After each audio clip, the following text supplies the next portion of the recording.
कक्षा 7 बेसिक शिक्षा परिषद द्वारा संचालित विज्ञान की पुस्तक आओ विज्ञान सीखें पाठ 12 लाभदायक यानी यूजफुल एवं हानिकारक पौधे तथा जंतु।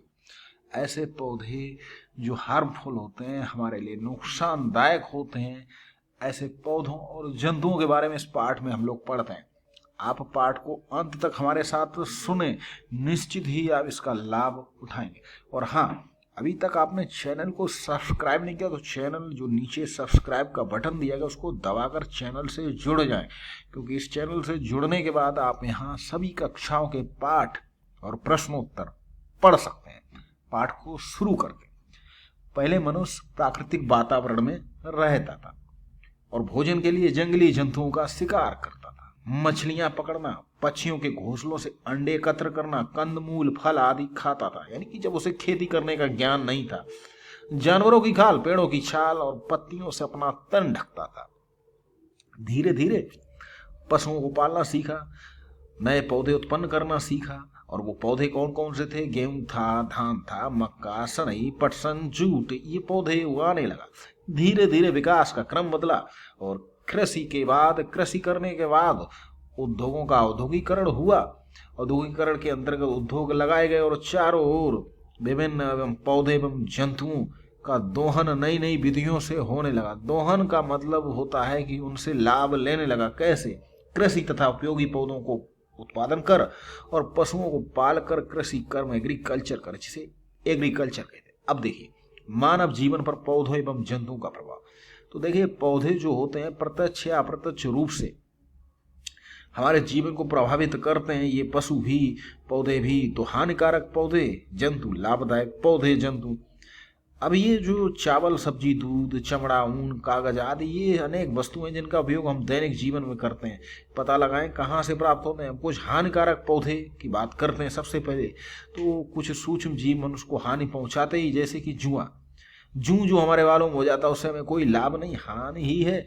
ये खेतों में चूहे या घरों में चूहे, तो ये हमारी फसलों को नष्ट कर देते हैं, उनको विकृत कर देते हैं जिनका उपयोग करते हैं। तो भाई ये हमारे लिए हानिकारक। पौधे जैसे कि बहुत से पौधे ऐसे हैं जो हमारे खेतों में हमारे फसलों के साथ उगाते हैं, जिनका कोई अर्थ नहीं, जो कोई किसी भी तरह से उपयोगी नहीं, तो वो हानिकारक पौधे हुए।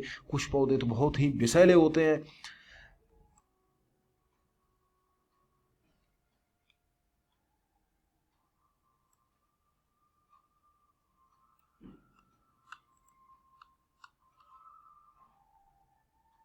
अब आप देखते हैं टिड्डी अभी आई थी, टिड्डी दल आया था, लोकस्ट कभी कभी आता है। तो ये क्या होता है कि हमारी फसलों को चट कर देता है, मिनटों में पूरी फसल चट कर देता है। तो हेलीकॉप्टर से छिड़काव किया जाता है उनको मारने के लिए। चूहा, ये भी हमारी फसलों को अधिकांश भाग खा जाता है। और लोग घरों में तोता पालते हैं। तोता फलों को हानि पहुंचाने वाला पक्षी है। चोंच भी बहुत मजबूत होती है, नुकीली मुड़ी। देखिए प्रकृति में सब भगवान ने सबको बनाया और सब अपने भोजन के लिए कुछ ना कुछ खाते हैं, लेकिन हमारी फसल को नुकसान पहुंचाते तो फिर हम उनसे बचाव के उपाय भी ढूंढते हैं।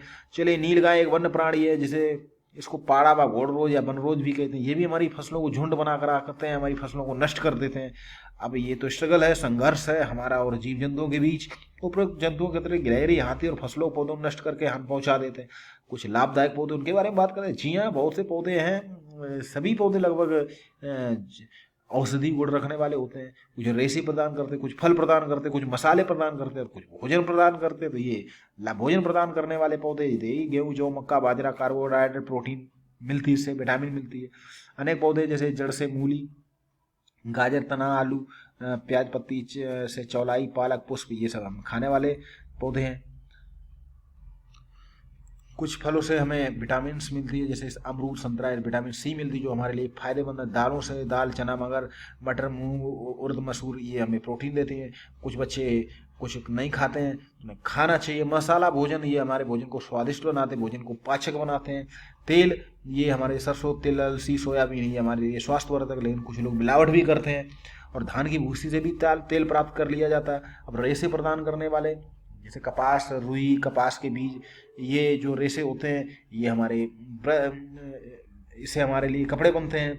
जूट, नारियल, इनसे रेशे प्राप्त होते हैं। तो ये सब औषधि प्रदान करने वाले भी कुछ पौधे हैं, जैसे हल्दी, अदरक, मुलेठी, लहसुन, लौंग, हींग, अजवाइन, तुलसी, ये सब औषधि पौधे हैं। औषधि गुणों के कारण से प्राकृतिक औषधालय भी कहते हैं। औषधालय देखिए यहाँ पर कुछ पौधों के नाम दिए गए, उनसे उपयोग होने वाला भाग, जैसे तुलसी की पत्ती, नीम की पत्ती, सर्वगंधा की जड़, इसबगोल की भूसी, चाल मोगरा का बीज, सिनकोना की छाल, जामुन के बीज, यूकेलिप्टिस का तेल, हरवेड़ा, आंवला के फल, और इनके कौन कौन से औषधि गुण हैं आप इनको पढ़िए, वीडियो को पहुंच कर नोट करिए। जैसे जामुन से डायबिटीज में लाभदायक होती है, बहुत फायदेमंद दवा। सिनकोना की छाल है मलेरिया की दवा।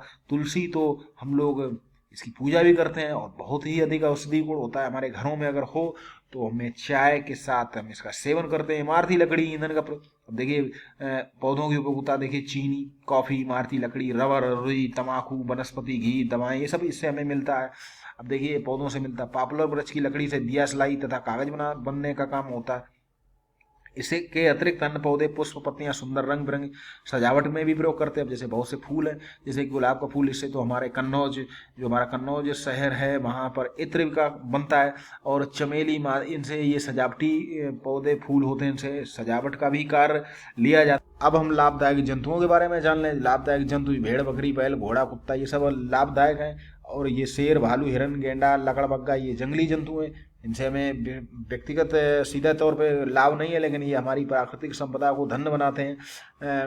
उसके बाद खाद्य पदार्थ तथा बालून इनसे हमें प्राप्त होता है। जैसे गाय, भैंस, बकरी से हमें दूध मिलता है। दूध, बकरी का दूध गांधी जी पीते थे और प्लेटलेट्स बढ़ाने में बहुत ही फायदेमंद होता है। बकरी का दूध पीना चाहिए, बहुत से लोग नहीं पीते, अरे पीना चाहिए, बहुत फायदेमंद होता है। और जानवरों से हमें मांस, जो मांसाहारी लोग होते हैं मांस प्राप्त करते हैं। मुर्गी, बतख के अंडे भोजन के रूप में प्रयोग करते हैं। खैर मनुष्य है वो कुछ भी खा सकता है, खाता है। मुर्गी द्वारा अंडे के 21 दिन तक सहने के पश्चात अंडे से चूजा बाहर निकलता है। वैसे हमारे भारत देश में इतनी प्राकृतिक वनस्पतियां हैं कि हम उनको ही खाएं तो हो सकता है कि जीव जंतुओं को थोड़ी राहत मिले। मधुमक्खी के छत्तों से शहद मिलता है। मधुमक्खी के छत्तों से शहद, मधुमक्खी की छत्ते वृक्षों की डालों पर बैठते हैं, लेकिन ये जो शहद बेचने वाले होते हैं बहुत उसमें मिलावट भी कर लेते हैं। मधुमक्खी के छत्ते हमें मोम भी मिलता है, उससे पॉलिश, मोमबत्ती, सौंदर्य प्रसाधन की भी चीज़ें हैं जो कॉस्मेटिक होते हैं वो भी मिलते हैं। और मधुमक्खी पालन को एपीकल्चर कहते हैं। ये जनरल नॉलेज का आपका प्रश्न बन गया।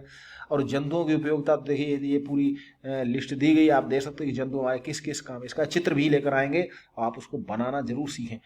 थोड़ा सा पाठ और रह गया। आप देखिए भोजन के रूप में बहुत खपत होती है। उत्तम जंतु प्रोटीन मिलती। कुछ मछलियाँ जैसे कॉड और शार्क से एक रस से तेल निकाला जाता है, उसकी एक रस से, जिसका प्रयोग दवाइयाँ बनाने में प्रयोग किया जाता है।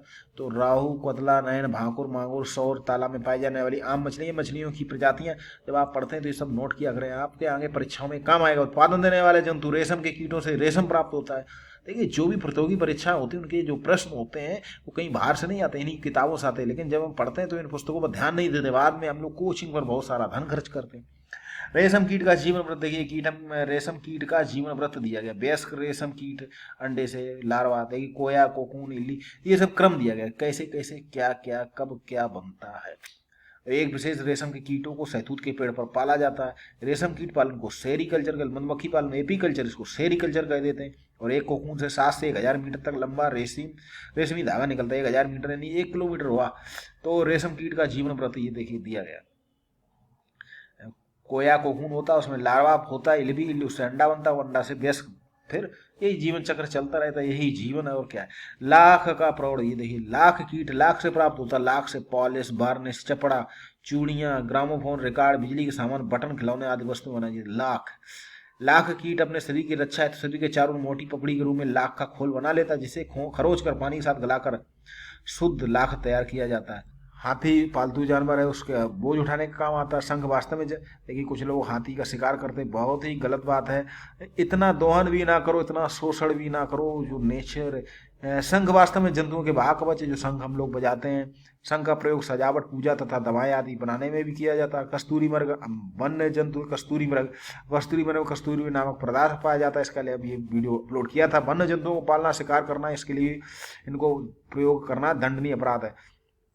सहयोगी जंतु जो हमारे खच्चर, गधा, घोड़ा, बैल, ये हमारे सहयोगी जंतु हैं जो हमारी मदद करते हैं बोझा ढोने में। तो इस पाठ में हमने ये सब सीख लिया और इस पाठ के जो प्रश्न और उत्तर होंगे वो अगले वीडियो में आप प्रश्न उत्तर देख लीजिए। इस पाठ में कौन कौन से प्रश्न और उत्तर हैं और इसे हम लोग अगले वीडियो में लेकर आएंगे। ये पाठ है मलेरिया किस दवा, सिनकोना से। तो ये सब प्रश्न उत्तर इस पाठ का, वीडियो को पॉज कर नोट कर सकते हैं और अगले वीडियो में लेकर आएंगे क्योंकि वीडियो काफ़ी बड़ा हो जाएगा। और ये सब प्रश्न और उत्तर। तो मिलते हैं अगले पाठ के साथ, प्रश्न उत्तर के साथ। तब तक के लिए आप सभी को एक बार फिर से प्यार भरा नमस्कार।